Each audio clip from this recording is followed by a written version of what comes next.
everything I need to. Yeah. I've been trying to get you out to something out to grind. You've been haunting me for 40 days and 40 nights. I know better than to keep checking if you still all night. I can't help it, I can't help it.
Hello everyone, my name is Notepad Anon and I write games for fun. It's 10:30 in the night and I'm very tired, but let's fucking go! Well, more accurately, I have a cup of coffee here and I'm ready to go. I've got my Russian doomer music going, I've got my soul burning, and I'm ready to sort out Pocket Quest autism.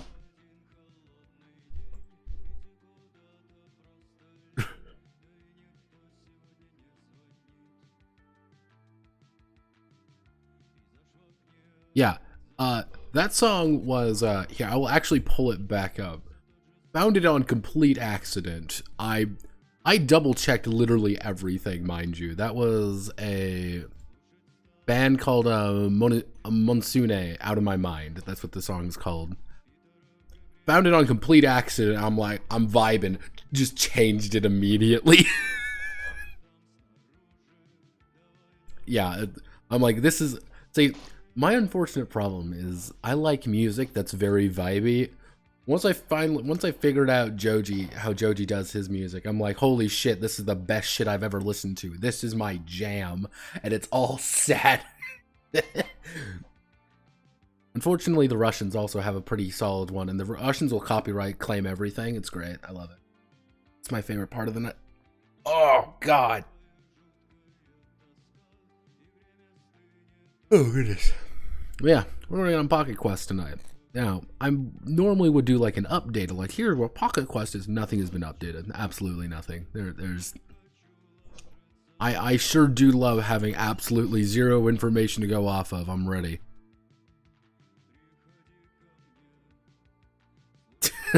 24 hours on the spur of a moment, the D 3.5 homebrew.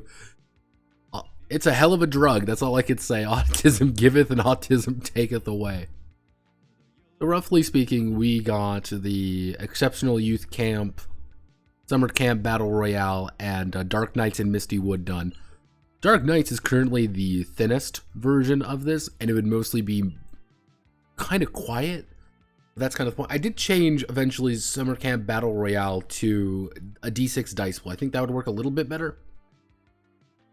Also, kind of we see a little bit things with the Exceptional Youth Camp right here. Nothing really changed there. 2d6, nice, simple.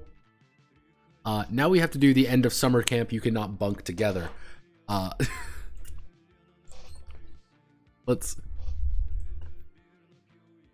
Oh, I know I know we can give this something really ominous.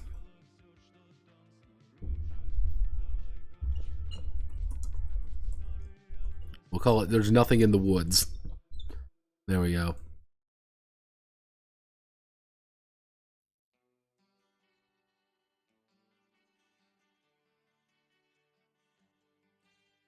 Get that Sigma grind set. This is Pocket Quest, as noted. Big thing we're working on now. This is the Apocalypse one. I've resolved myself to saying, you know what? I can't decide on a good one of these. So what I'm going to do is I'm just going to make all of them. Which is going to be more of a line of like, I'm just going to compile them all together and then release the official Pocket Quest version. Like, this is the one I think is actually decent. And then release the Pocket Quest compendium, Notepad's Pocket Quest compendium as its own separate thing. Being like, here you go. This is, these fuckers are like, wow, look at my one project that I spent, time and effort on. I'm like, here's literally like 7 ideas I have. I couldn't really decide on any, so I decided to do all of them because I'm me. So, generally speaking, the end of summer camp you cannot bunk together. There's nothing in the woods is generally a mystery story. It's fundamentally a horror mystery with a twist. Pretty much, it's the apocalypse outside. You're trying to make sure everyone's okay, everything's fine, nothing is wrong. The characters are the counselors. This is where things are going to get a little bit grim. So these are you making? Yes. The answer is yes, McDrew. I'm going to make all of them. Fuck it, why not? I mean, I got nothing better to do with my life. Like right now, this is the pre-phase, effectively. This is the throw shit at the wall and pray phase. Because next week I'm not actually going to stream. I might stream. It kind of depends on what I feel like doing. But next week is going to be a lot more relaxed than anything. I'm not really going to be working on any major project. It's going to be almost entirely either media week, otherwise known as I'm just going to sit down and relax and just watch a bunch of movies, watch a bunch of shows, get a bunch of ideas, and write everything down.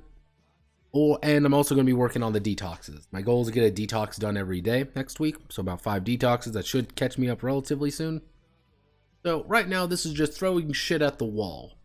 And if I get shit on the wall, I can know where everything is. None of these games are going to be excessively complex, but they don't need to be complex. That's the secret. Ow. Ow. The horror mystery with the kid. The characters are the counselors, trying to keep whatever's in the woods away from the campers. The problem is the outside world is completely cut off. Something happened. What that something is currently apocalyptic in scale. Most everyone in the surrounding area is dead, dying, or perhaps wants to eat you. As such, the characters are more tasked with a. Actually, okay. As such, the characters are more tasked with a unsavory challenge of protecting young campers who are currently not in the know.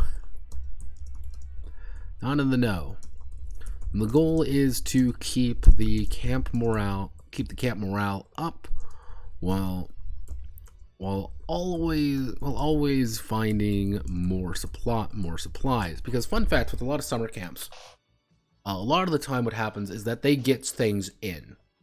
They get a shit ton of stuff in very quickly, and they go through all the time that they've kind of pre-planned everything for various times, and after it's done, you go home. There's nothing else comes in, really. And they do that because, again, you're not supposed to live at summer camps. You're not supposed to, these things are summer camps for a reason, but you get a lot of shitty food, you know, you prepare it, and then it's done. You don't get trucks in usually. So they got it. So picture this. There's summer camp. Something's happened. You don't quite know what it is, but you're one of the counselors, and you pretty much go to the big boss being like, hey, man, what's going on? And it's like, good news, bad news. Good news. We're not dead. Bad news. Everyone outside probably is. And he's like, what do you fucking mean? It's like, what, nani? So it's like, what do you choose to risk? And do you choose to, like, are the campers keeping safe because you want to protect them? It's kind of more of a supply management game in a way. My friend would hate this game, but I think it would be funny. I'm always trying to find more supplies and resources for the campers. However, the fundamental issue is that you are alone. You are alone. There comes a constant struggle. Constant struggle for personal salvation and collective savior. You're very into self-torture.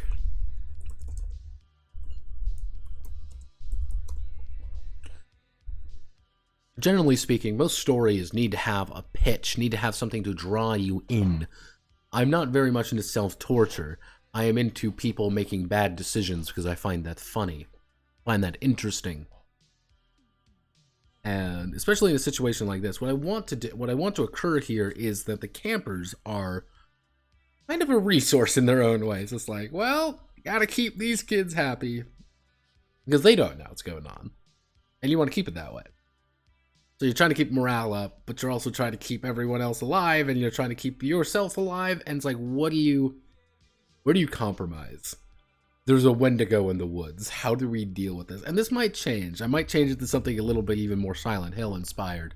Be a little bit more like, we have to keep the innocent alive. More along that being the idea rather than this, like, they're zombies or whatever. You know.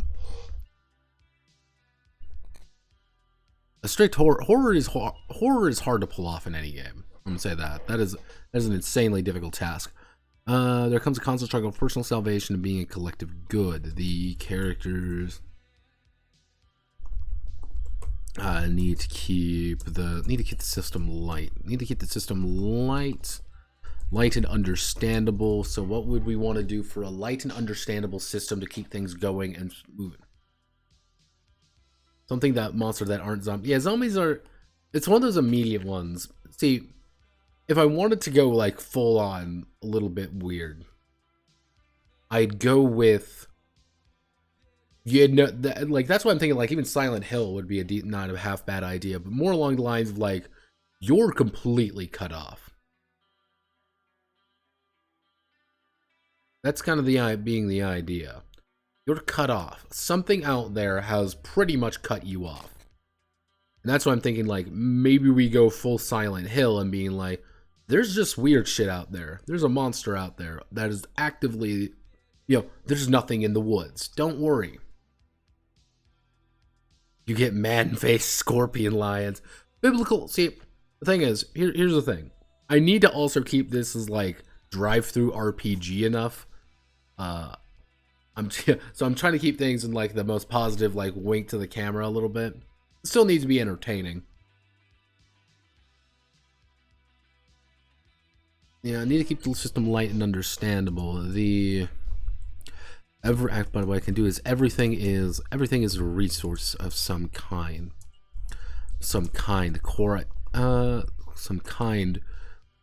Okay, so in my immediate vicinity, this is just what I have in front of me. I have the deafening sound of a law. No, it's I have all my dice, full set of dice here. I've got my playing cards, which you've probably heard me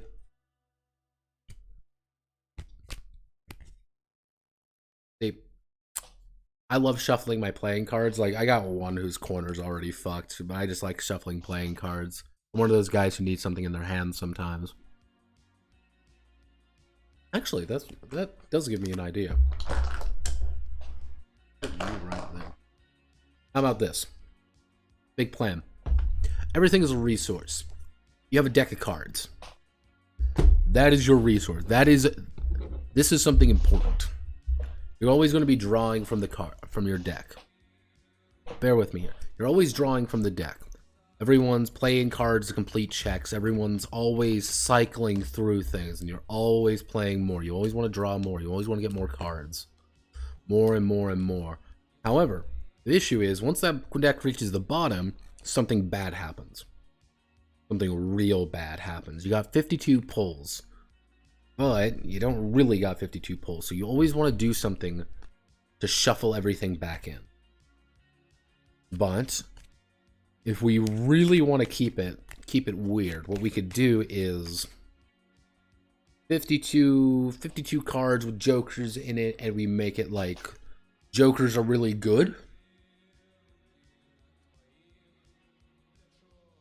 See, if I wanted to keep things simple, here's the thing. If I want to keep things simple, the idea would be you're wanting to cycle through. You're always wanting to cycle through your cards as fast as you can. Just get them done. You want to play them. You want to get them done. Problem is, you never want a deck to hit 0. It's kind of like a weird version of blackjack. Yeah. Like it's kind of like a weird version of the fake people. Yeah, that could be it. There we go. This is why I like bringing you along. That's actually a pretty good idea, Ethical. Using the freaky wood crawlers and fake people from the Gemini home videos. Something like that. Something that's clearly wrong, but that would, like, clearly something is wrong, but you don't know what it is. See, again, we want to do a weird version of like blackjack, because in blackjack, it's a very simple idea. Is you receive your card. You get 2 cards right in front of you. I got a 7 and a 3. The entire idea, you don't want to hit 21. They put out it. You don't want to hit 21. So you look at it. I say I got a 10. Okay, hit me. Let's say I be at 10. I believe I'm cycling through my card. 10. I believe ace above 10. Ace becomes 10, so it would be 20. It's kind of the basic idea. You never want to go above 21. However, you're always tempted to keep hitting. You know, if you got a bad draw, you're like, ooh. A 10? I could go 1 more. Because you don't know if you're going to get a 9 or you're going to get a 1. You don't know what you're going to get. So you always want to go a little bit higher. Blackjack is edging for money. Yeah, exactly. This is going to be kind of a weird way of doing it. Because the entire idea is that you always want to get closer and closer to the end. You always want to get in. You always want to get close. But you never want a bust. You never want to have 0 cards in the deck. Second that occurs, disaster strikes. Okay, we can use that. So, single deck of cards. So we do single deck of cards. And the thing is, we wanted this idea of being like, this is a game you can play anywhere. So, single deck of cards. So, single deck of cards, and the single deck of cards, each player is dealt a hand of 5. Dealt a hand of 5, needing to build with individual chat with, actually no, how do we want to do this? Do we want to keep things with like stats or something? If we want to keep things simple, playing card RPGs, playing card TTRPGs, immediately coming ahead. Come on, hit me with my rhythm stick. Give me something to work with. Quiet Year isn't a fucking role-playing game.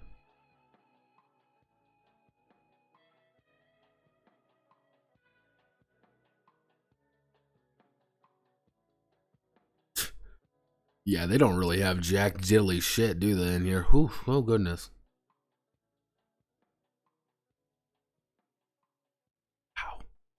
Okay, so we're...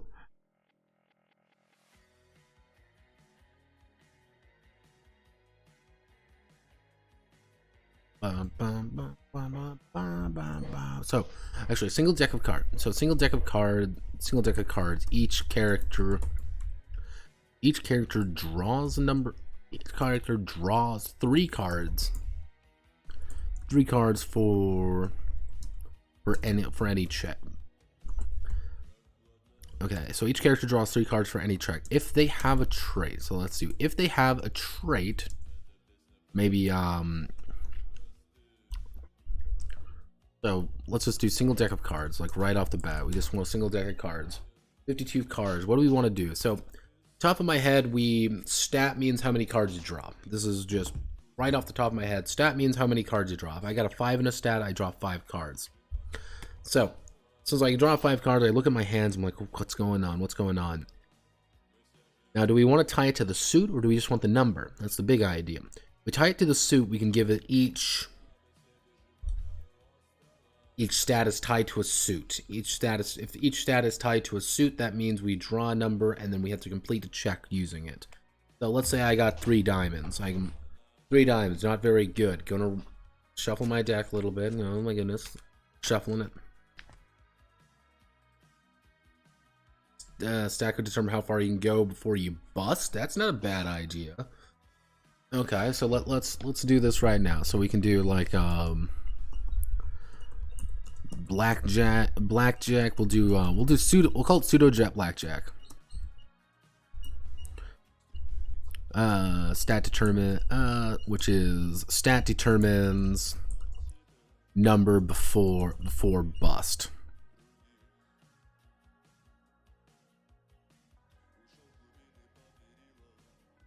Or if I really want to, bear with me. The stat is what you have to hit. The higher the stat, the worse. So we shuffle our deck a little bit here. I draw 3 cards. I have a stat of, let's say, 6. I need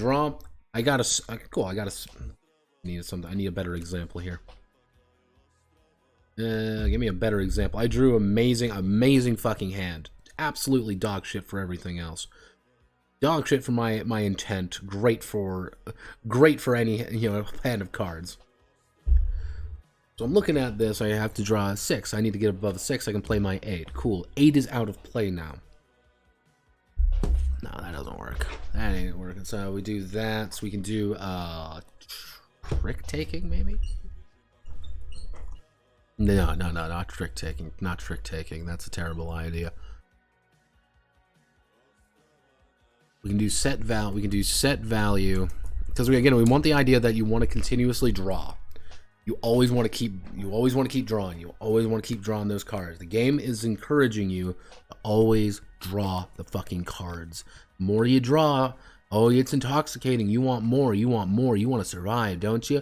But if you run out of cards, you're fucked. Something terrible happens. So if we do that, we do set value, which is the character stats. Determine how much of an initial hand is drawn. How much of initial hand is drawn, then can be played. After the initial hand is drawn. After the initial hand is drawn, they must, quote, fish for more. For more? That's a little rough. I don't design for cards. That's the issue. Like if you want low stats but not below 10, so you don't bust in one draw.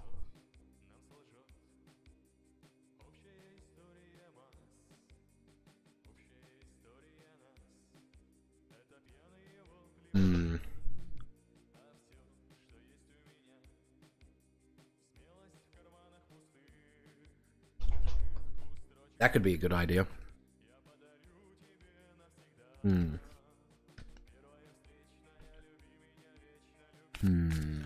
trying to think at the top of my head what would be the good idea. So let's say I have a stat of 15. Let's say that's my stat, 15. I'm going to draw a number of cards. So, my first card I draw, a 10. Oh, this is looking pretty bad. Second card I'm drawing, and Queen. Alright, that's not good. Pretty disastrous, actually. We'll worry about face cards in a bit. Okay, cool. 10, 19. Cool, I drew a 10 and a 9.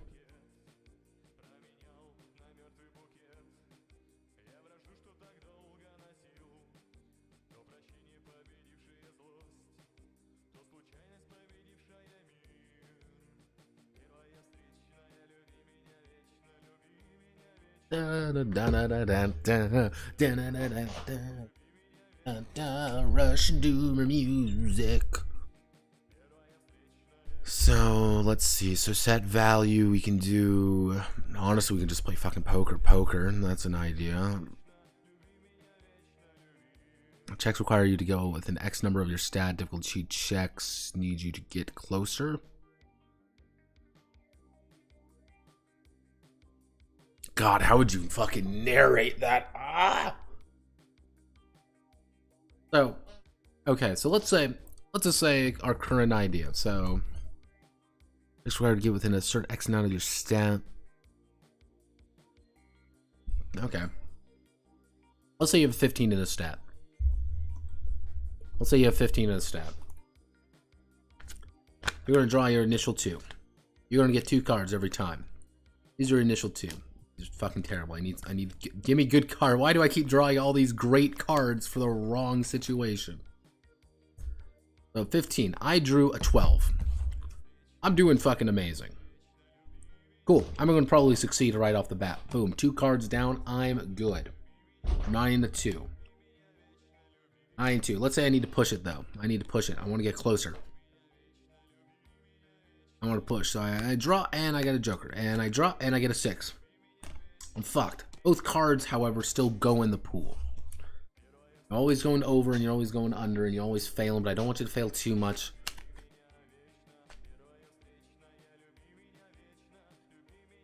Or we look at things differently. We don't get stuck on blackjack. We don't get stuck on blackjack. What am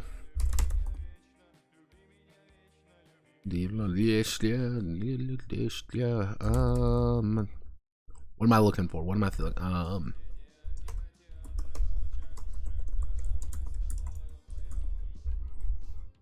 Blackjack, baccarat. What's trick taking could be. I was thinking a trick taking game.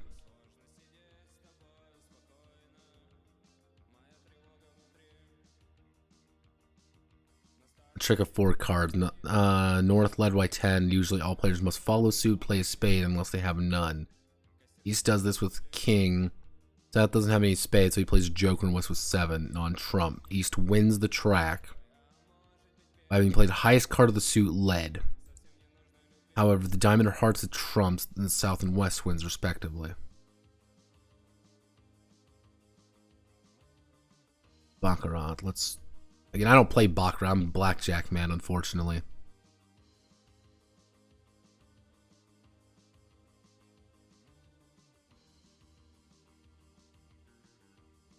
See, that's my unfortunate thing. I know blackjack very well. Poker could work, but poker isn't the right thing here.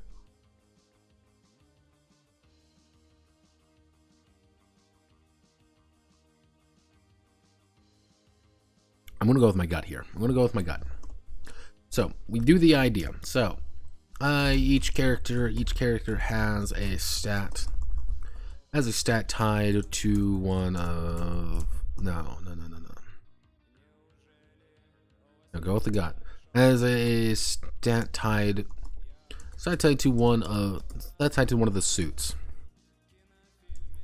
It's the number of cards they will draw for that particular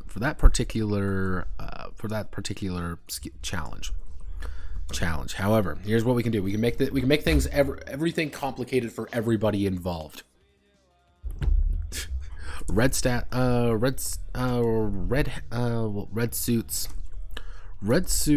only go for red suits. Black suits for black suits. So, for example, black suits for black suits, and then hit target number. With the idea being like you're always going to kind of succeed, but you always kind of don't want to succeed. It's your choice to pull out of something. That would be my thing. It's always your choice to say, nope, not doing this anymore. Can't do it, and fail. So, let's say, for example, I've got hit every wrong button because I'm in the wrong thing. We'll say I have a... We'll say hearts 3 or something. Hearts 3. Number of cards you draw for the particular challenge. So I'm going to draw my 3 cards. And the challenge is 15 or something. Look at my hand. But that would only mean for that initial one. So I got a heart. Okay. I've got a jack here. I got a jack that's spades. I got a 2 of hearts and an ace of hearts. We've already got that. That doesn't work, does it? Shiza. Unless we completely do something different. See, this is the problem now. Like, this is one thing that is...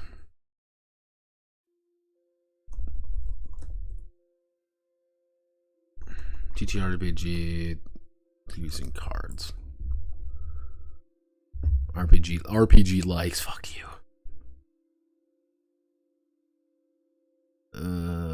Faith, Frankenstein, Atomic Horror, Hillfolk. Hillfolk is I forgot that.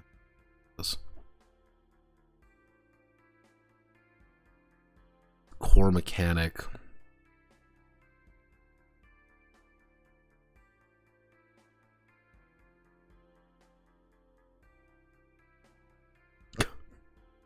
You can tell how many like no one uses these damn things.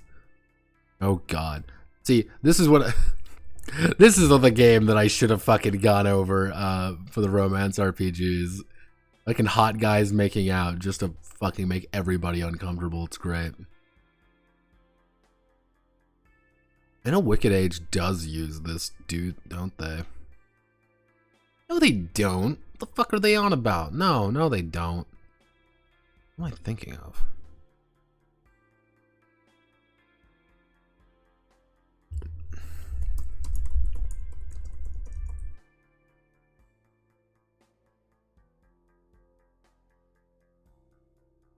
Okay, so each character has a stat value. They need hello police. They need to exceed to complete the check. They will draw an initial hand of 5 cards. Initial hands of, we'll say 3, no 5. We'll do 5 cards. Initial hand of 5 cards. From there, they will play up to the numerical value.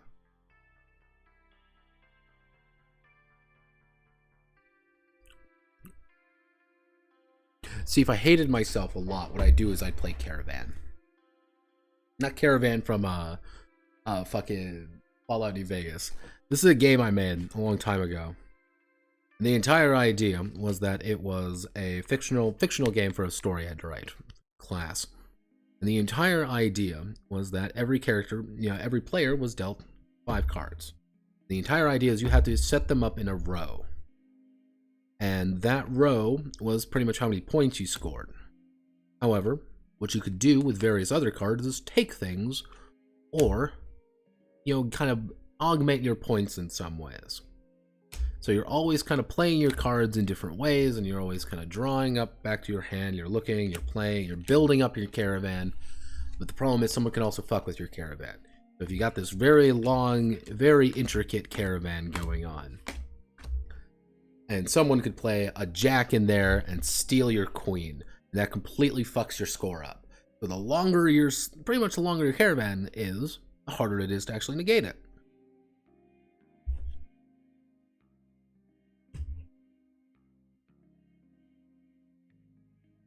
Well, here's what we can do. Maybe. Not that necessarily, but they don't play up to the numerical value of their hand. Up to the numerical value of their hand to succeed. A player can always choose to fish for additional cards from the deck. Just fish for additional cards from the deck. Playing face cards. So playing face cards is a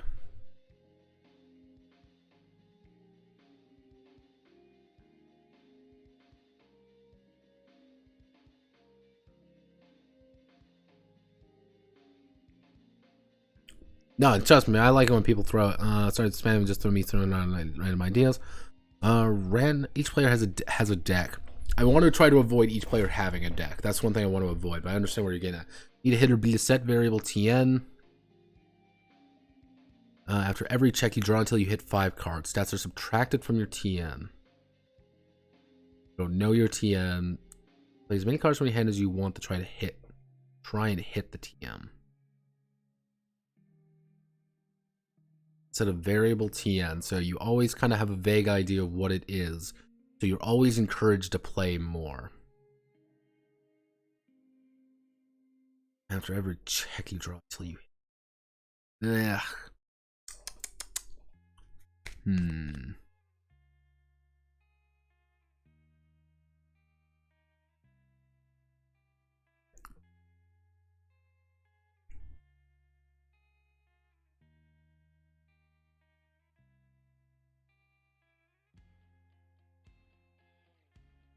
That's gonna be an idea, though. Let's choose a fish for additional cards from the deck. Playing face cards. So that would be. There's a set target number. We say there's a set target number by the quote GM. I don't know what I'd call him in this particular game. There's a set target number set by the GM.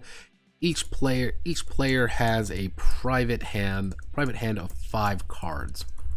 They are freely able to examine. Actually, that are hit. Actually, 5 cards that are hidden.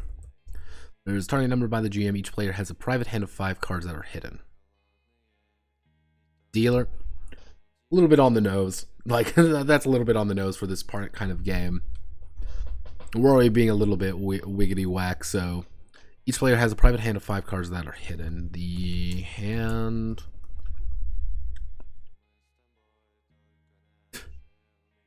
The player has a private hand of 5 cards that are hidden. When a check is called, all participants may choose to dedicate cards to the collective. Actually, when a check is called, a participant may choose to play any card from their hand.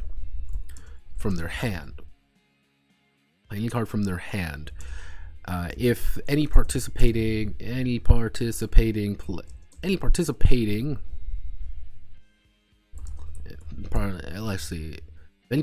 player wishes, they may fish for the top card of the deck. May fish for the top card of the deck. Immediately playing it. When all participants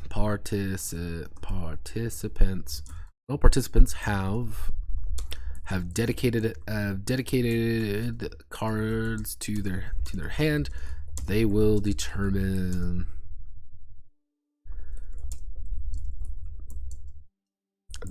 success. They'll determine success or failure. But you have hidden information in that regard. The GM would be able to have the information saying this is what it is, unless it is a set TN for the minimum amount of victory. For the absolute minimum, you gotta hit 20 or something. Actually, for the absolute minimum amount of victory. To succeed, maybe not well, but to succeed, you need to hit 20. Actually, we can do 10 for a simple check, 15 for a complex, 20 for a hard. I think that's fair. So, you can always say, oh, well, obviously I want to play, I'm like, the target number is 10. I want to play an 8 and a 5. Okay, cool. That's in the discard now. You succeeded. Draw up to your hand. You're taking cards away. Bigger checks are always going to need you to put out more, which is you get a better check to pretty much get the better result. You're going to need to keep putting more resources in.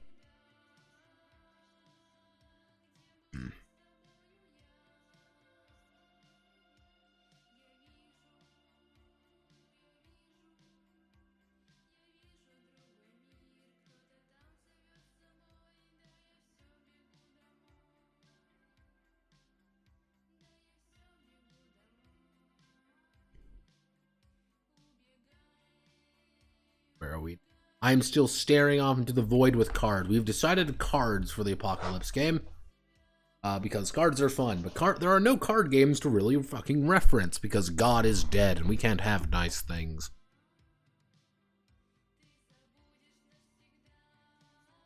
You would think like this isn't a complicated thing. I mean, there's... Jesus, do I have to use fucking Tokyo? Why are you on Reddit? Because this is a comprehensive list of RPGs that use playing cards. And I'm like trying to this is not a comprehensive list, by the way, because they don't have Tokyo. Oh, they do have Tokyo Nova.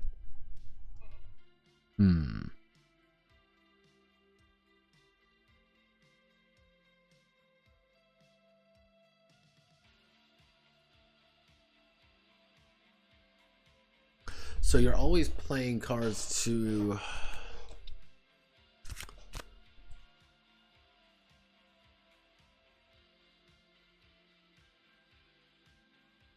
We can use Tokyo Nova's system a little bit to do this. Okay, that's what we're going to do. I think we can use Tokyo Nova's system to use this a little bit because I know what I'm doing. Okay, new plan. No. So we're going to keep this idea. I think this is a good idea. Fish top card of the deck, immediately playing it. However, certain checks are determined.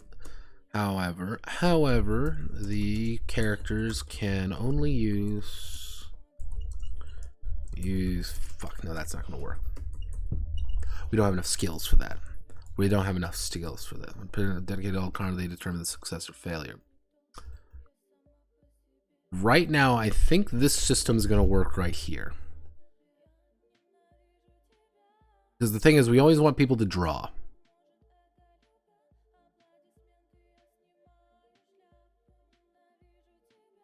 Unless...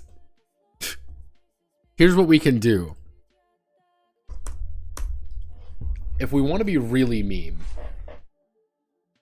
we give them both.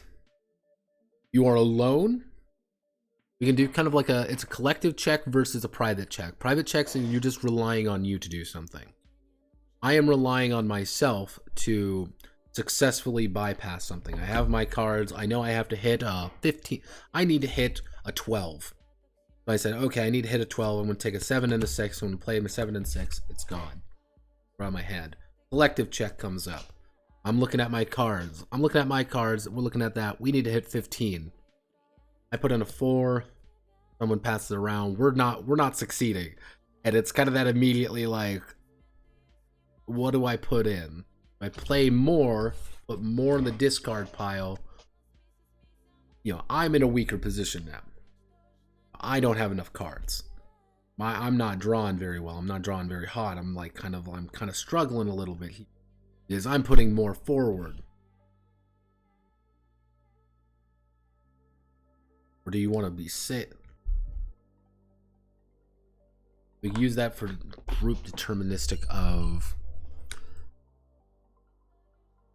Actually, when all participants have dedicated cards from their hand, what we can do, they may fish to the top with immediately playing it.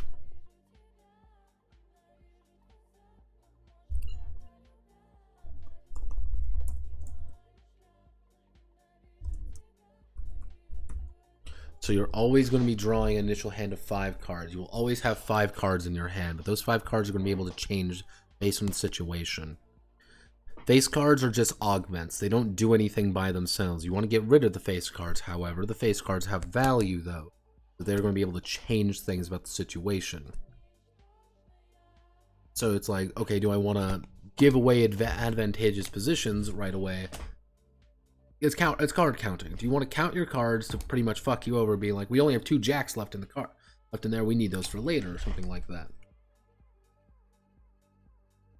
What we can do is immediately playing it. The GM can impose. How do I want to word this? Walls, restrictions that can impose fences, impose agonies to cultivate a sense of problems.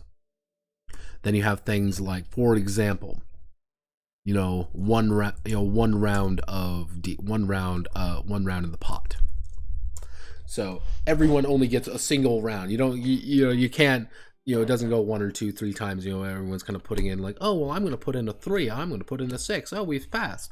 No, it's like, you don't even know. Being like, I guess I'm going to put in a 6 and a 3. The 9s because I'm like pretty confident we can succeed, and then someone's like, well, I guess I'll put that in. Everyone's like, I guess I'll put that in, and then the last guy looks at you and be like, good news, bad news, everybody. Good news, I can help. Bad news, no.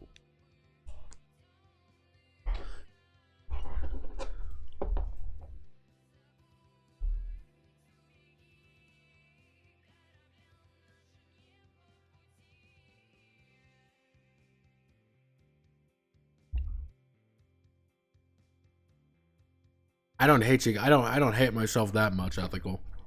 See, the thing is, my mother loves tarot cards. That's her big thing. She loves tarot. And she's actually like asked me if I can't make a tarot card game.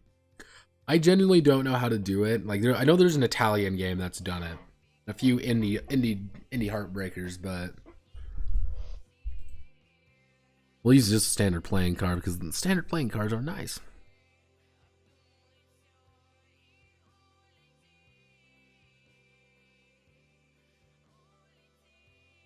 So 1 round of the pot, things like, oh, you can only do 1 round of the pot. You only no faces are allowed. No faces are allowed. There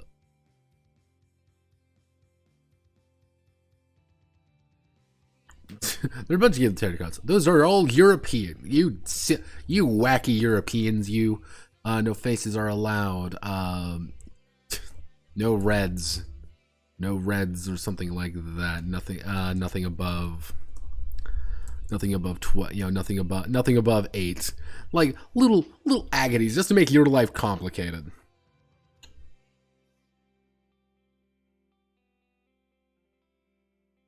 That's what I was thinking of. Like a face card automatically doesn't really contribute anything to the value. Doesn't contribute anything to the value. But the problem is a face card allows you to, that something happens with the face card. It's kind of that idea of like, oh no, I've got a queen or something here. The queen allows me to, negate something. Because the queen's protecting me. The king allows me to add a raw number. Just like I get to add the king is worth as many cards are currently in the pool. So if there's 5 cards in the pool, the king is worth 5 now. Or if there are 10 cards in the pool, the king is worth 10. King is going to be the, kind of this big factor. The problem being that the king is like, his value decreases the less people play. You don't want to play more.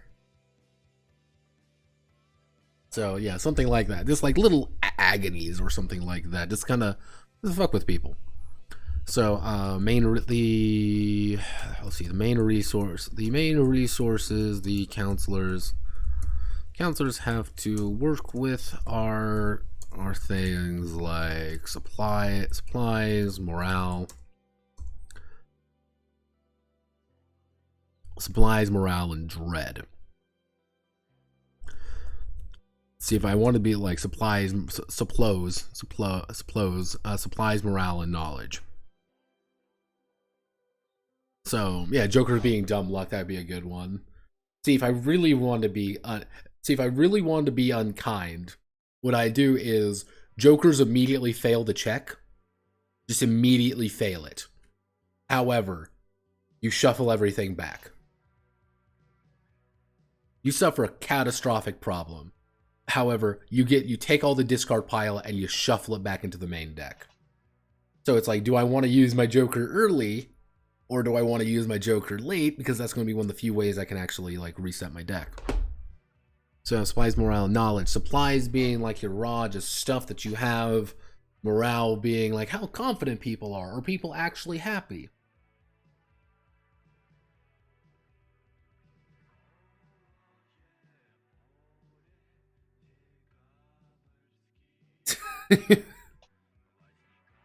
Yeah, that sounds pretty solid actually. That's a...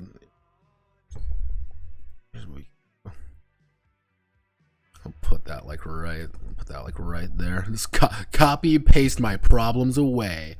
So like the basic ideas of the resources are going to be like, they're always draining. Every time a tick goes by, I don't know what I would call the tick, like a day or something. Something is going to be decreasing, and that's like a crisis that you have to solve. That's kind of an immediate thing. Like, hey, our supplies are endangered. Like, we're losing supplies. And that means, okay, the counselors have to, oh, don't worry, campers. We need to go into town real fast just to pick some stuff up for a special thing tonight. You're going into a place that you have no idea what the fuck. It's fucking Silent Hill out there, and you're like, oh shit. Morale is more like the camp's general gist. If that plummets, it's not necessarily like the kids are going to start like killing themselves or something. No, it's the kind of the management is going to be more like, it's hopeless, we're fucked. Every man for themselves. It's more along like your morale and your ability to kind of keep things together. Knowledge is the kids' knowledge of the outside world. That's going to be kind of what I would say almost is the auto fail condition, is like, if the kids know too much, it's over kind of thing. Like that's kind of both of your way to win and both of your way to lose in this kind of thing, being like, we need to survive this current situation. How do we fix this? Well, everybody, we need to get in the camp. We need to get on the bus and get out. And it's like, we don't have a bus, do we? Fuck. And that could be kind of like an overall major thing to kind of consider. Kids know too much, they're going to start acting irrationally, and that everything's going to start plummeting. That's kind of the big idea. That's kind of like so like in something like knowledge, or I don't know what I'd call it, but like knowledge is the crux resource in a way. It being threatened is bad, always, but it's always the thing that you can always sacrifice to save your ass. Well, the kids now know that something is wrong. However, supplies are safer, or morale is a little bit less on the fritz right now because the kids know, and we have to. It's that immediately kind of like adult instinct of like, oh fuck, these kids know too much. We want to protect the kids, but we are the least qualified people to fucking do this. So, all right, okay, I think this should work pretty well. It's a little bit wacky, but it'll work. I think it's going to need it's going to need a lot of work when it comes to this. And I think having the general... Yeah, there we go. I think it's going to be that idea of very dread-filled, very like something isn't very right. Most of the game is going to be like these huge sections like how to play the cards right, how to do things like this, but it's like what does occur when the deck hits 0? When you're looking at, you're shuffling, you're like, okay, like we're good, we don't need it, and then it's like, we need to succeed at this check. And you're looking at it and you're like, we don't have nearly enough cards for this. And where you're looking at it being like, oh no. Oh no. Oh no. Oh. Oh. Yeah, it's kind of that idea. See, if I really, what I could probably do is transfer damage to be a collective. Use a little bit of Numenon for that idea. If you've never read Numenon, read Numenon. Very weird game, very good game. Which one of the ideas being like, instead of taking damage is like, oh, you take 5 damage. It's more along the lines of, like, you have to just like auto discard, like you just discard cards. So in your hand, if you take 3 damage from something, you just automatically discard cards. And it's like, well, shit, I'm at it. Like, if you completely lose all your cards, something it's like something really bad happens. Or be like, oh, something collectively bad has gone on. It's be like, okay, you're gonna take 10. The group's taking 10 damage. 1, 2, 3, 4, 5, 6, 7, 8, 9, 10. Cool. That's 10 cards in the discard pile now. And if your jokers are in there, well, Jesus, that's not very good. We're in danger. We're in severe danger, kids. All right. I think that should work. It's not perfect, but it should work. So that brings me to... I did put back on Junior Mech Pilot Camp because I felt I could. So if you give me 1 second, listen to some lovely Russian music that'll give me copyright strike.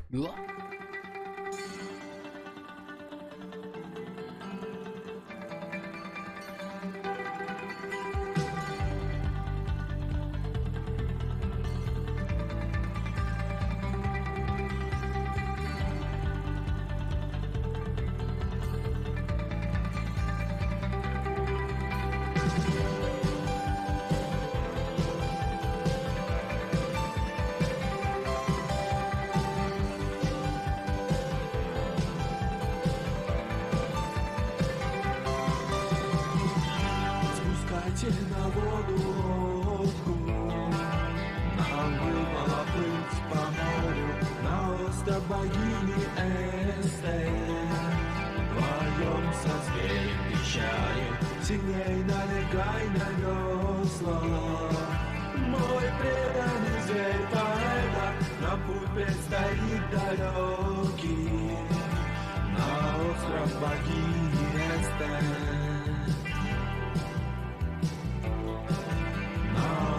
Богини Эстер, на остров богини Эстер.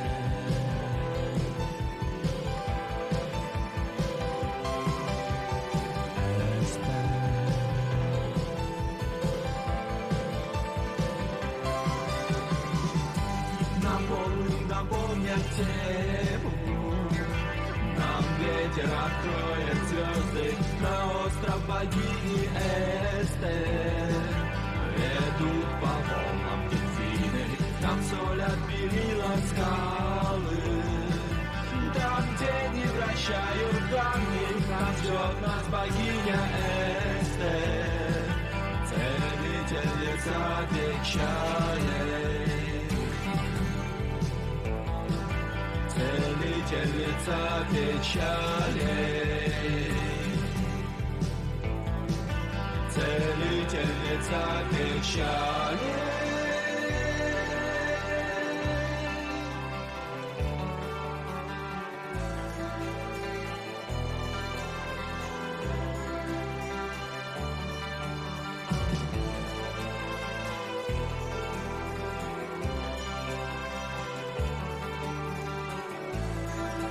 Okay.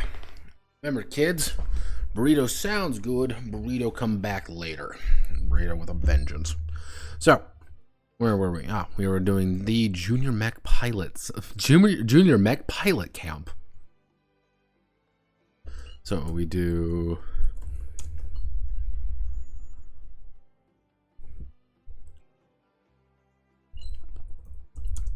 No, it would be...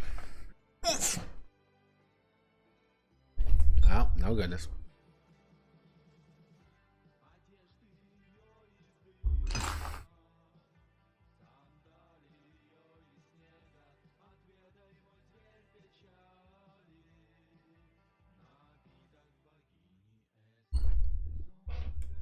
So what would be a good way of looking at here? I need a good name for this game.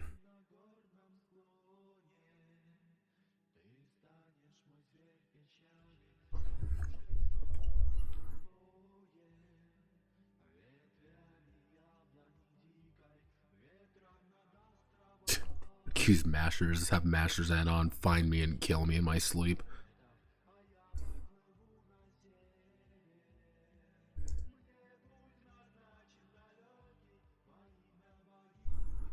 Acronym here.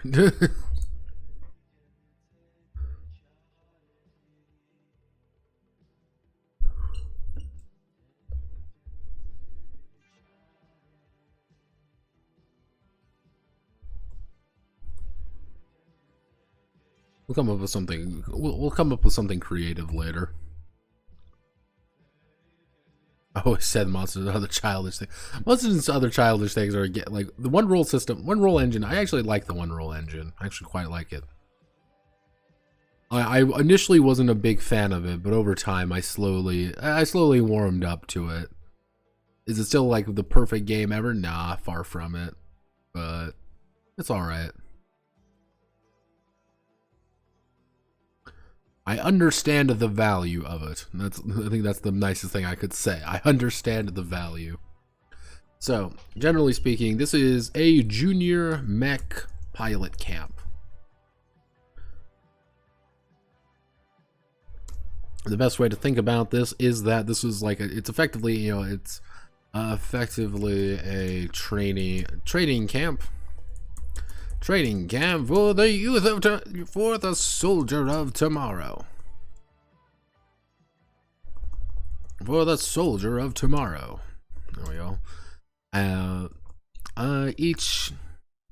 See, I could either do this in two ways. Either we go full real robot and just like, you know, the mechs are, you know, chuggy and disgusting, requiring a kind of a crew to operate, kind of go under that angle, or you know, we go full super robot, which are the mechs are single piloted and very sleek, more about the drama of being a junior mech pilot.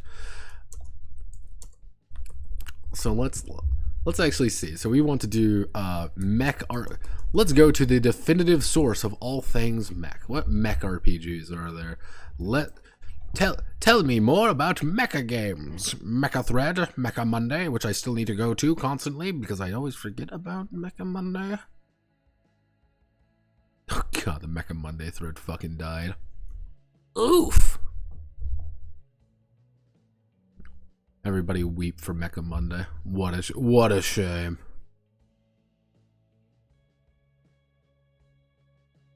Junior Ultimate Mech Pilot Camp Jump Camp.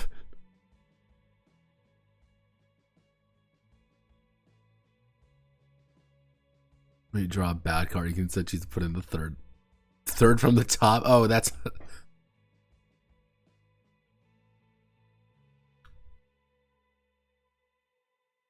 Jump Camp. Jump Camp would be perfect. How? See, that would be good if I go for the super robot angle. You know, I'm actually gonna like, which is, mind you, is very much tempting me to go down that angle a little bit. But let's see. Like, generally speaking, games list of almost all mecha RPGs, except so let's see, Future Mech, the Aegis Project. That's a John Wick Presents, the Anime Hack. That's a black hack. That's an OSR game. D20 OGL, Interlock Fusion, Apocalypse Engine. Ugh. Oh. Oh. Oh. Oh. Basic role-playing, mate. Yeah, welcome to the wonderful world of mecha RPGs, where no one gets to have anything nice. Or Big Eyes, Small Mouth always gets recommended. It's awful. I love it. Exosuit AOK, Frag, Dieselpunk Max, Gearkrieg, Going Japanese for Cartoon Action Hour. Yep, you know when people are getting desperate, and that's all I gotta say. Everyone's getting desperate.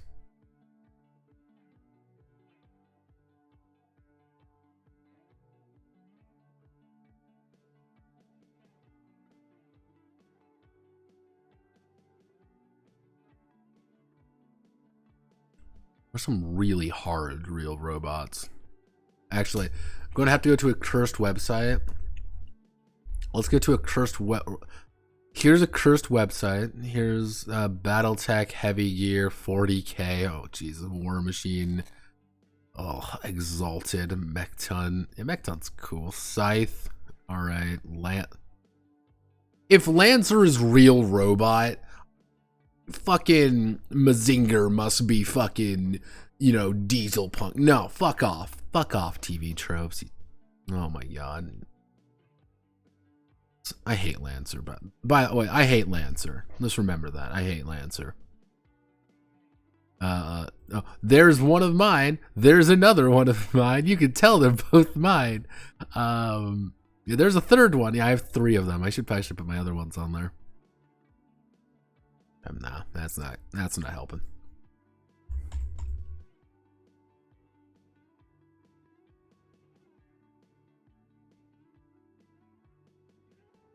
You're entering deep into the abyss. Yeah, pretty much. It's like mecha games are interesting because and I've talked about this with other mech games before. Like, one of the big things with mech games is that the idea is very simple, but you have one fundamental issue, and that is always going to be it is a vehicle. Vehicles in like 90% of RPGs are a bitch to do. Like, to the point, like, fun fact, a few of the games we have set up for I have set up for next week are one of them is about vehicles pretty extensively. Simply because I want to do more vehicle stuff, simply because it's hard to do. And I think the editors of TV tropes sometimes just want to, shove a trope very hard on something.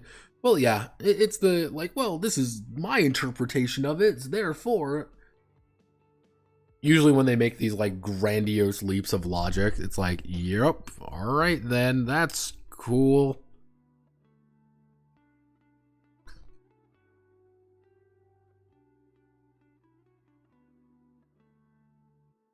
You know what? Fuck it. We're going with this. We're going super. Call it jump.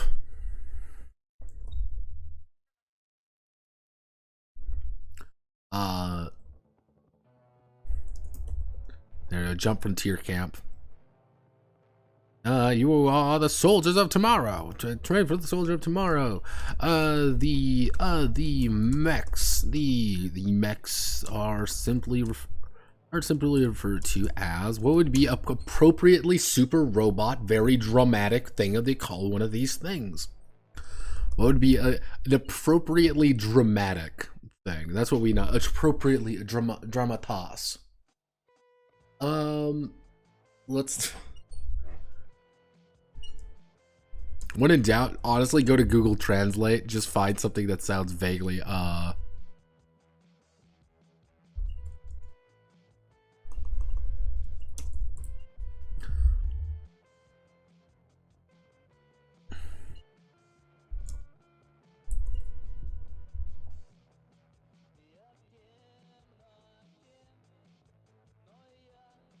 It's called Serbian.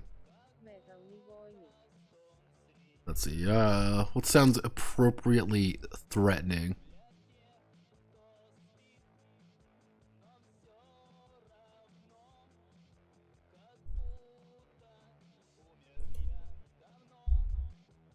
Well, already gears are pretty common, so we can't use gear.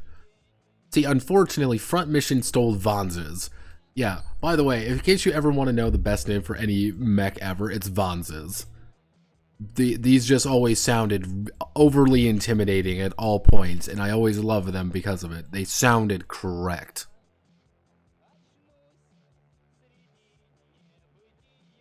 When in doubt, you can make a race car lesbian hack 2 stats, youth, and mech. German is usually the correct answer on a lot of things. Let's see, we already have Jax, so I can't go with that. So we want to do... Can't call it Jax. So let's do German to English. So we want to sound intimidating. We want to sound very super robot, very big, and we want to do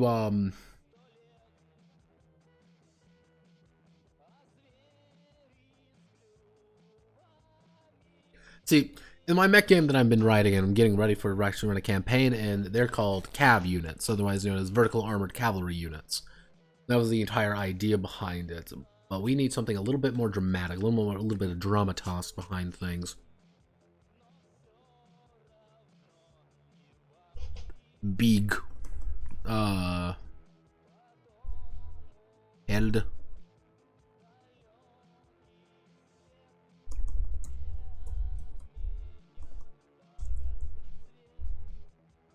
Eldos Metall. Eld Metal.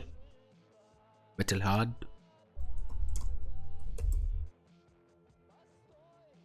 Metal Kampf. Metalheads.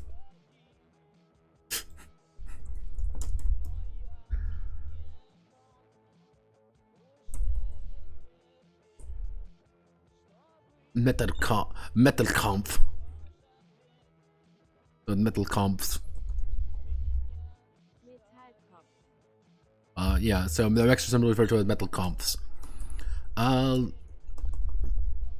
Standing around. We'll do standing around 10 meters. Standing around 10 meters. These towering behemoth. These machines of war. Machines of war are the frontline efforts. Efforts between the invading. See, we can either do two things. We can either go down two routes for basic like story. We can either do the evil empire of evil, or we can go down the evil aliens of evil. Just say fucking go Muv Love. It was always, what did they end up calling?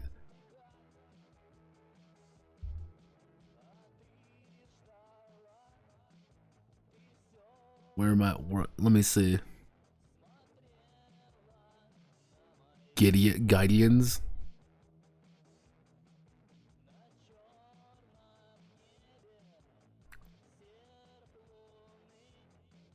Oh God, Squire, that's a good one. Ah, why do you all have to do good ideas? Ah, fuck you. Ah, God damn it. Yeah, no, Squire. I didn't even see Squire.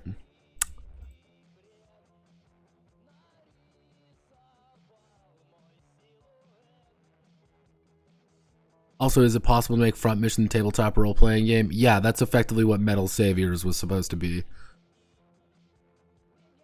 So currently we have Gideons, Metal Kampf, a Squire. Let's see, started quasi-independent robot exoskeleton. Yeah, fuck it, I'm going to go with Squires. Squires work. I like it. Fuck it. Refer to as a Squire.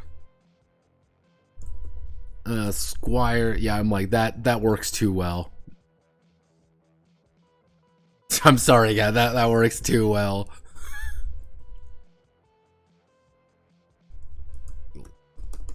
However, I can use the other two. These machines of war are frontline efforts against the invading. Do we want to go with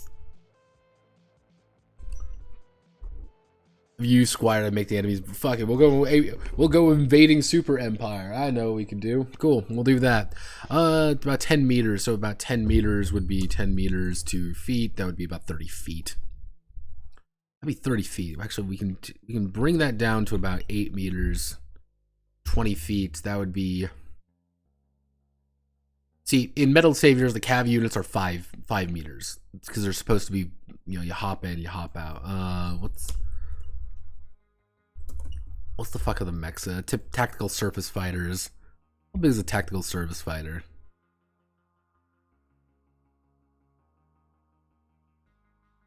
F4 Phantom. F4 Phantoms. Telling me more. They were 17 meters. I mean, I can guarantee you I want it. So yeah, so standing around, we'll do, standing around 15 meters, these machines were the frontline effort against the invading forces of the barbaric, of the suitably evil sounding force of evil. I don't know what to call them yet. We'll just think about it. As a tactical squire pilot, you have been selected to attend a summer training camp to hone your skills for the front. And make an impression on your future squad mates. See, what we can do here is that we can either make it like it's like this is either totally legit, like everything is just 100% like, yeah, we're go get them, have you, or we just go Starship Troopers on it. Like, yeah, we're going to die.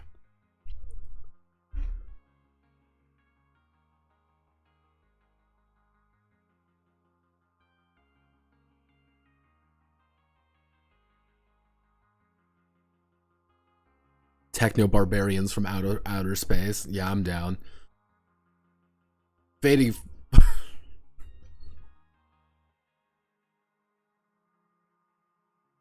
No, yeah. So the invading forces of, well, fuck, let's call them of techno, invading forces of techno barbarians. They have no name right now. All we know that they are techno barbarians. So the Squire pilot, you have been selected to attend summer camp to hone your skills in front and make an impression on your future squad mates. As such, the soldiers, all of you are around.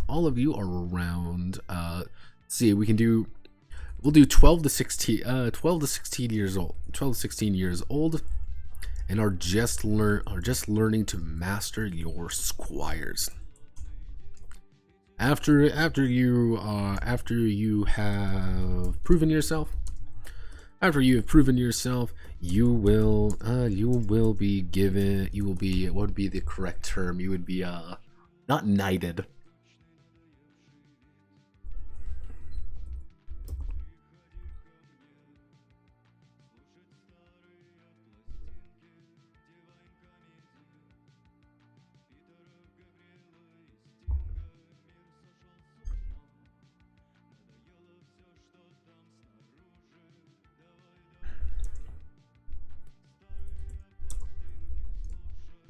After you've proved yourself, you'll be given the title. If you prove it, you'll be given the title of knight, and sent to protect the home front from the invading forces. So the entire idea here would be there's a threat happening over there. It's distant enough that you know about it and everyone's affected by it, and this completely ridiculous situation is because of it. However, you never see it really. That would be like one big thing about this. You never see it. You never see the techno barbarians. You never see it. You've told about it, and kind of the sample targets are like what they look like and stuff, but one of those things like you don't quite know what's going fully on. That's one thing I want to be a little bit mysterious about. If I like what this goes, I could probably flesh it out a little bit in a personal game.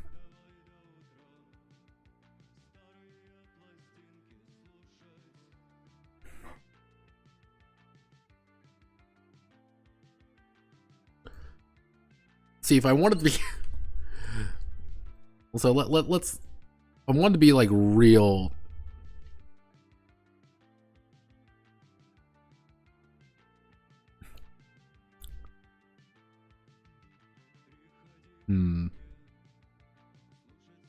Trust me, there are terms that you could bullshit. Trust me, there's a lot of terms you can probably bullshit with something like that. The entire idea would be like, you're just given a title and like you're a squire pilot and you're just like, here's the title of knight, you pilot knights, have fun, fuck you, die on the front, Lamau. It's sent to protect the home front from the invading forces. The pilots are tasked with learning how to navigate. Actually, how do I say? Pilots are tasked with learning war. As such, the game is broken down into a series of challenges and problems the pilots must face on and off, in and out of their squires.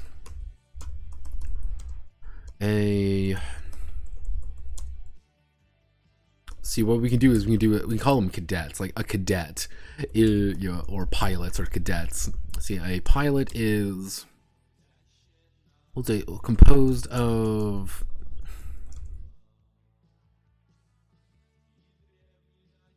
five core attributes with things such as awareness, leadership,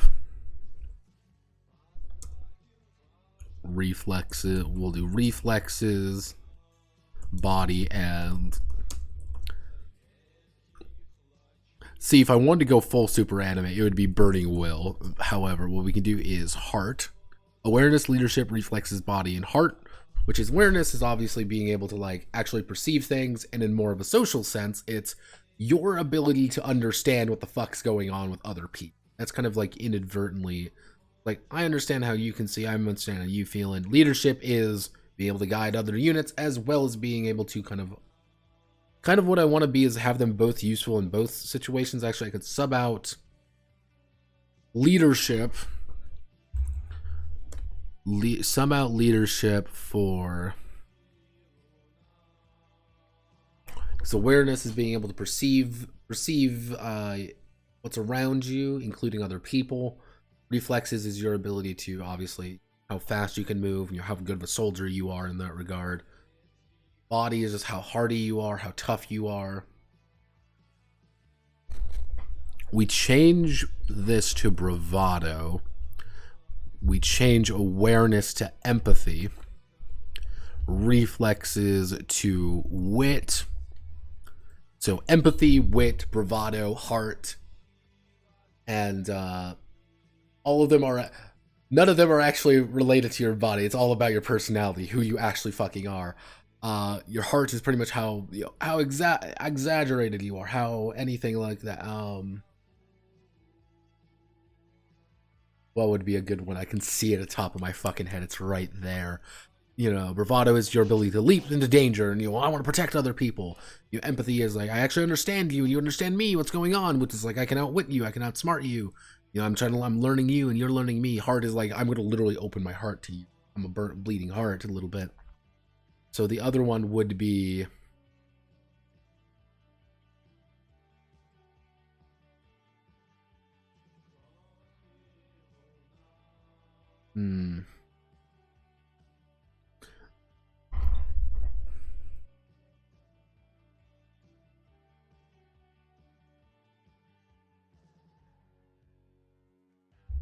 actually, what we can do, we can time it determination. Empathy, determination, wit, bravado, and heart. The entire idea is each pilot is rated in these and given a. So we can do okay. Now comes the fun part where I get to muse about mechanics for a bit. Simple answer is 2d6 plus stat. That's simple answer. We don't want simple answer anymore. We're being weird now because it's late and I'm tired. So because we're being weird and we can be a little bit odd, what we can do is we can actually look at our dice here and think about them. We've already used a d20, so we don't want to use that. We've already used d10s and 6s, so maybe dice ladder. I'm feeling a dice ladder a little bit. Feeling a little bit of a dice ladder on this particular game. A little bit of a dice ladder. 2d12 system. Feeling a little bit of dice ladder. So let's actually do...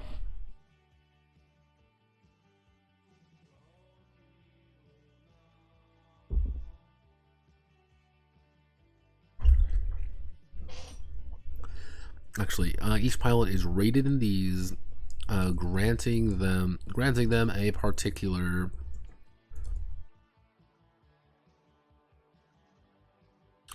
die in each role. Actually, each category. So each pilot is rated in these, granting them a particular die in each category. So it would be one would be like D6, D4, D8, D10, D12. So it's kind of like so we D6, D8, D10, D12. So it would be D4, D6, D8, D10, D12. You have one in each. So it's kind of like how impactful you are. The main role. Every role is your die is actually. Every role will always be two die together. So it would be like, I want to outsmart somebody. I'm gonna outsmart someone because I know who they are. It'd be like wit plus heart.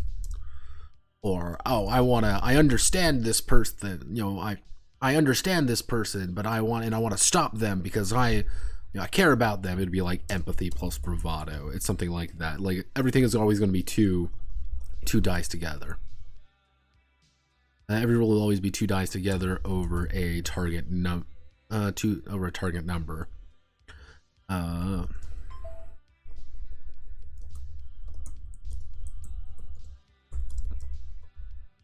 We can use a little bit from Urban Jungle here. This is going to be... Oh, wait. Give me 1 second. It's officially midnight where I am. Because it's midnight.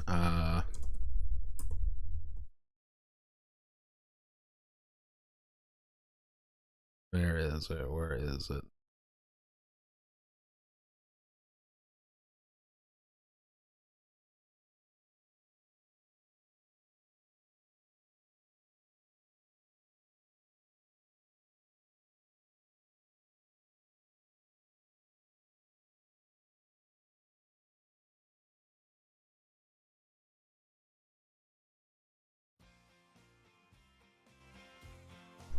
I'm officially 25. Woo! Happy birthday to me. Woo! 25. Woo! It's fucking midnight and I'm playing fucking games in my room in the middle of the night with fucking coffee and listening to the Guilty Gear Sign XRD Sign soundtrack. This is birthday trade, so...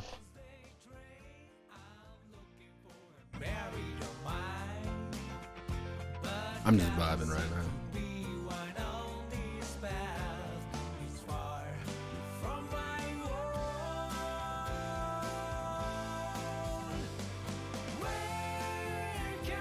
Ooh. Yeah. Ooh.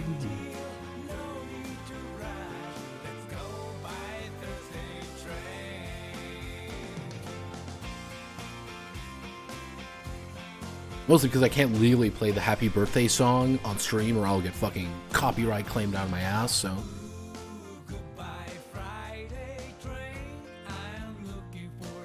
Ooh. Yeah.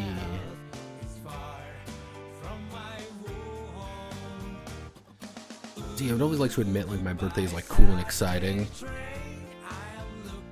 Now, happy birthday is a clear copyright a few years ago. Don't worry, we're still listening to Guilty Gear. Like,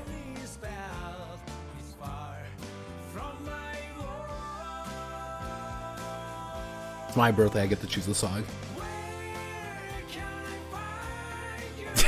This is a Guilty Gear birthday train. Kai, it's if I remember the part in the, it's in a sign. It's literally Kai, Soul, Kai, that's Soul. I think it's Kai and like they teach Ranthiel the power of love, effectively, on a yacht.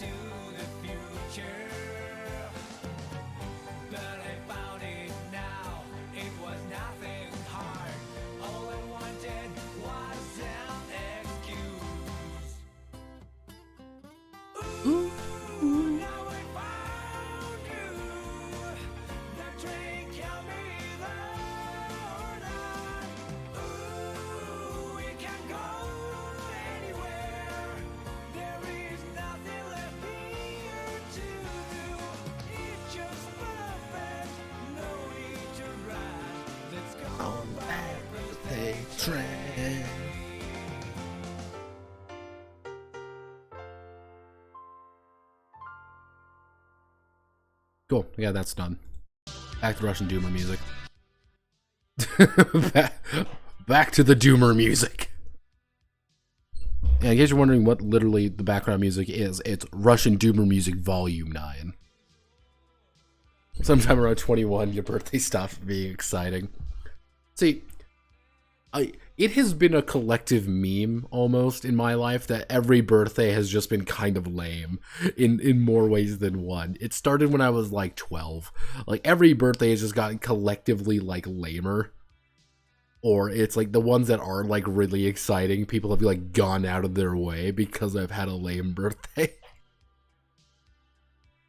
But I'm happy. My mom said, I'm going to take you out to breakfast. And I'm like, hell yeah. Breakfast. That diner that's good that we both like. I'm like, cool. The problem is what I get to do now is that everyone's going to send me like a gift or something on like a $5 game on Steam. And I'm going to have to play like fucking My Little Pony Friendship is Magic again. Because someone's going to send me that. Yeah, that's what I got for fucking Christmas one year. My friend sent me the fucking My Little Pony dating sim because he hates me and he's a fucking brony. It may have been because I sent him a gay furry visual novel, but we don't talk about that. Like, I don't think people quite understand how cursed my Steam library is at some points. I should just play through games on Steam stream one day. Yeah, like, have no fear, everybody. It's time for sadness. Okay. Where were we? Each pile is rated in E, 2 dice together over a TN. The main gimmick would be claiming additional die from situations as well as from situations. The squires themselves. Let's see. The squires themselves would be also a combination of various stats like weapons, thrusters, sensors, etc.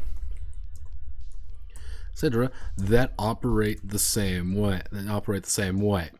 So if you want to do like if you want to, dive into the battle, it would be like, oh, I'm going to do bravado plus weapons, something like that. So, claiming additional die from the situation. The main problem would be gaining relationship die from your fellow squad mates with the amusingly tongue-in-cheek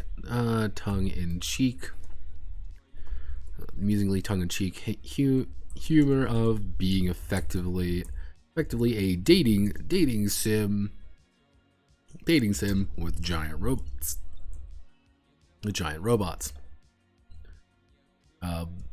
Build bonds, build friendship, and experience the burning will of victory. Maybe make the burning will of victory TM its own mechanic. I don't really know. This one's kind of a throw shit at the wall and hope for the best kind of situation. I have the basic ideas. I can sit down and kind of formalize them down a little bit more.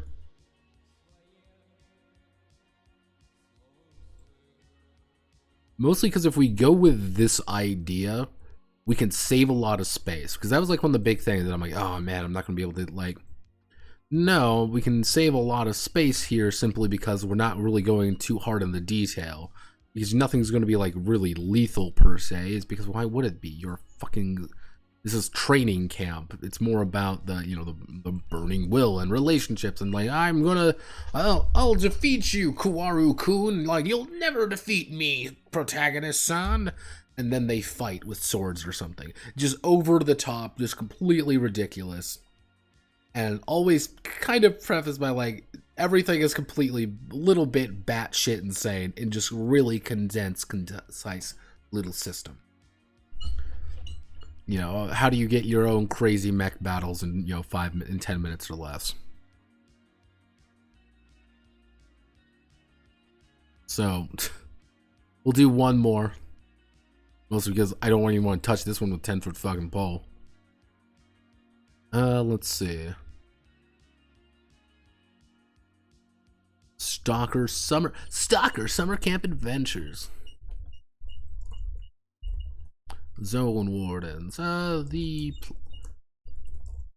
zone or region or other ominous area name place is home to all sorts of disastrous radiation, anomalies and other associated mutated problems. However, those who are forced to live in such conditions must be trained to survive those conditions. The Zone Warden Camp is a location that teaches young, now if we want to be really precise, young men to survive the rigors of the zone, and teach them necessary survival tactics. Teach them necessary survival tactic. The entire idea is that the characters are one such squad of quote zone wardens. One is the leader, an older man, and the others are an assortment of youths who have to glean information from a gruff, angry, and probably drunk Slavic person. And focusing.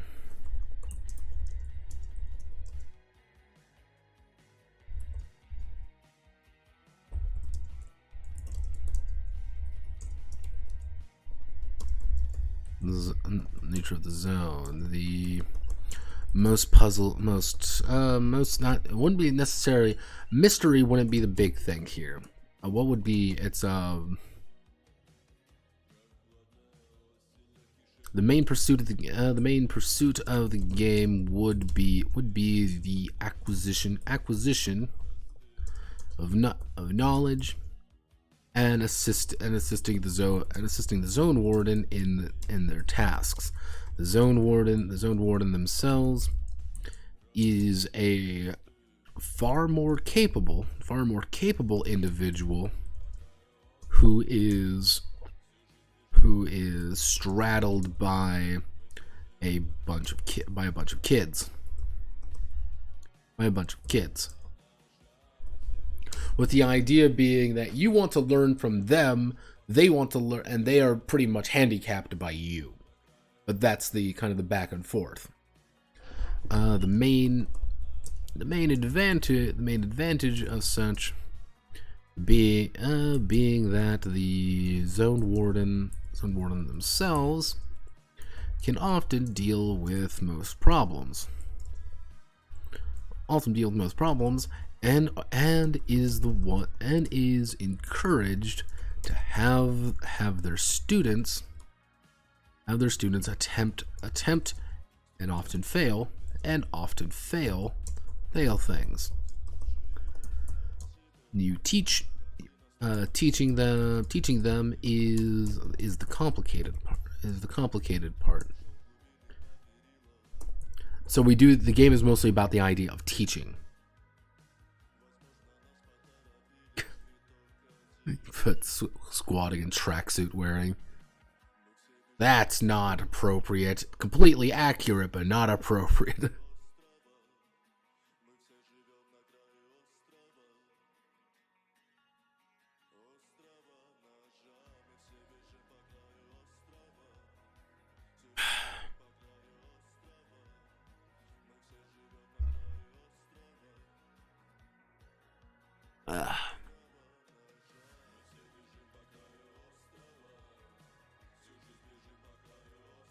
To a degree, teaching them is the more complicated part. The game itself is focused on the quote flow of knowledge, forcing the older, more experienced stalker to teach the next generation. Generally speaking, I don't know anything. Like, I am flying by the seat of my pants on this one. So keep the stats simple and skills numerous. Actually, if I really wanted to be a little bit wiggity whack about things, I could use like a mini, like maybe do like mini D2000. That could actually, honestly, that could work. Use a simple mini D2000. Alternatively, I mean, I do have Where the Light Fades Softly. This is an oldie, by the way. This is way old.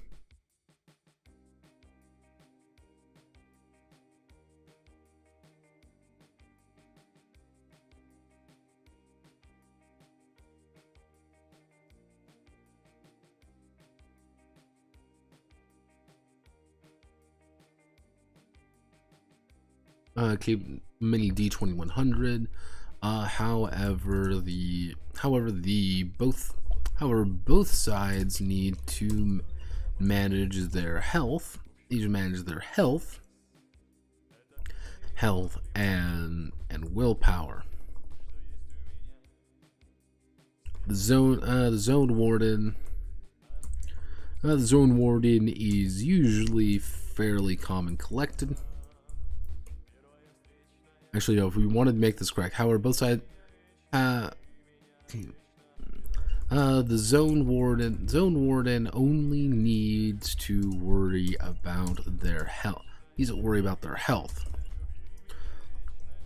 while all the young stalkers need to manage. We'll see both their mana. I guess we can use willpower.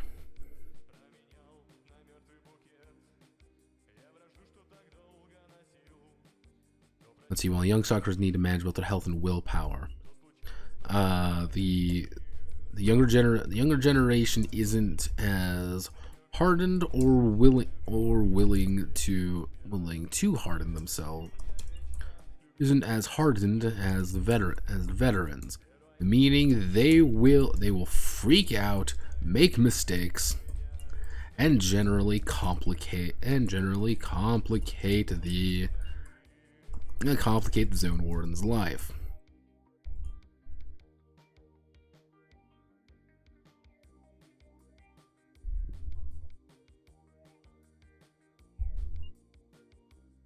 There we go. So if we use a mini D2000 system, we can use a little bit of finagling there.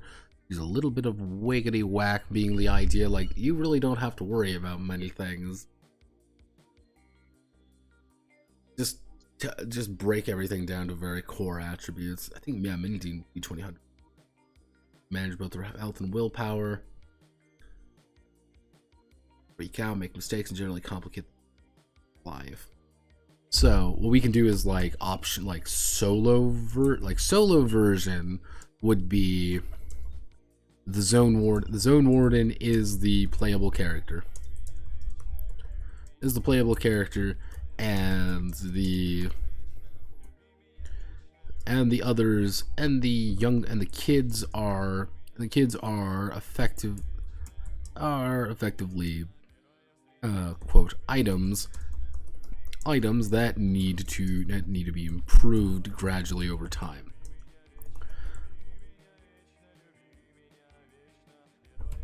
They're not very useful now, but they're going to be useful. And it's your duty as a zone warden to keep them, to make sure that they survive. Make sure they actually do their job very well. The more you cultivate them, the better they are at doing things, the better they are at assisting you. And at a certain point, they graduate. They become full on, they become independent, they can do whatever the fuck they want. But it's one of those things, you gotta cultivate that. So we do the group version, which is one player is the zone warden, the rest are their apprentices. The building the line of knowledge and the acquisition of their own quirks. We'll do the alt group version, which is not the GM's character is the zone warden, the rest zone warden, and as above. Don't know how I want to do that one yet. That's a lot of thinking on that one. There's a lot of interesting ideas there. However, it doesn't mean interesting ideas sometimes aren't the best idea. Always remember that, folks. Though that would be, see, the thing is, that would be interesting for me just to see how much I can just completely just cut it down to its bare minimum. I'm actually kind of feeling this. See, this is the radical anarcho nonsense version, which is all characters are zone wardens, keeping their own individual squads of apprentices under their belt. So it's pretty much like your three guys tasked with managing like 10 of these fucking little kids who, you know, they aren't putting their gas mask on right, they don't know how to hold a fucking gun. It's like, holy shit, we're gonna die.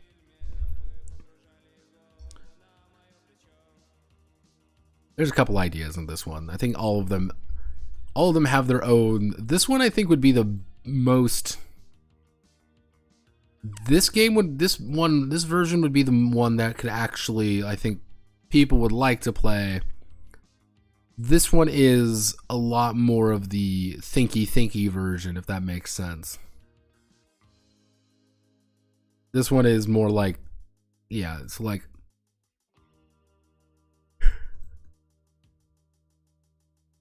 This is what I'd be leaning toward, these two. Maybe not perfect, but they can work. Alright. We're not doing summer camp inside summer camp. I don't hate myself enough for that. God. So, I'm very tired right now, so I'm gonna go to sleep probably. So, my name is Notepad Anon. Hope you had a wonderful rest of your time here. I will see you all on, I don't know when, really? Maybe next week. Actually, no, I know. Guaranteed I will see you all next Saturday for the redacted case of redacted RPGs.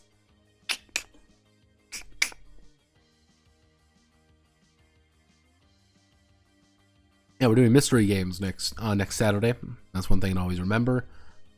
We got some odd ducks in that one. That is actually going to be the day I fully go over something I have been very confused about for a while now, which is Alice is missing. Yes, Alice is missing. We're gonna go over this game,